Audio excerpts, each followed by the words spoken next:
Nallamala forest లో ఎన్నో unexplored temples ఉన్నాయి. అందులో ఒకటి ఉమామహేశ్వరం. ఈ ఉమామహేశ్వరం హైదరాబాద్ నుంచి 159 కిలోమీటర్స్, ఇంకా శ్రీశైలం నుంచి 86 కిలోమీటర్స్ అండ్ అచ్చంపేట్ నుంచి 14 కిలోమీటర్స్ వస్తుంది. శ్రీశైలం కి ఉన్న 4 ఎంట్రన్స్ లో ఈ టెంపుల్ ని నార్త్ ఎంట్రన్స్ గా పిలుస్తారు. మెయిన్ రోడ్ నుంచి ఈ టెంపుల్ చేరుకోవడానికి 2 వేస్ ఉన్నాయి. ఇలా హెయిర్ పిన్ బెండ్స్ ఉన్న రోడ్ లో మోర్ దెన్ 5.5 కిలోమీటర్స్ ట్రావెల్ చేసి వెహికల్ లో రావడం, లేదా ఇలా 600 స్టెప్స్ ఎక్కి రావడం.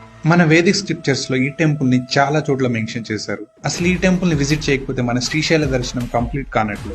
ఈ టెంపుల్ యాక్చువల్లీ ఒక కొండ లోపల ఉంటుంది. పెద్ద పెద్ద చెట్లు, మౌంటైన్స్ తో కవర్ అయి ఉండడం వల్ల ఇక్కడ సన్ లైట్ చాలా తక్కువగా ఉంటుంది.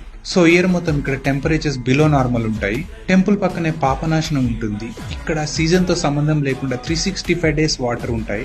హైదరాబాద్ శ్రీశైలం రూట్ లో నల్లమల ఫారెస్ట్ ఎంట్రన్స్ కి ముందు చిన్న డైవర్షన్ తీసుకుంటే ఈ టెంపుల్ కి రీచ్ అవ్వచ్చు.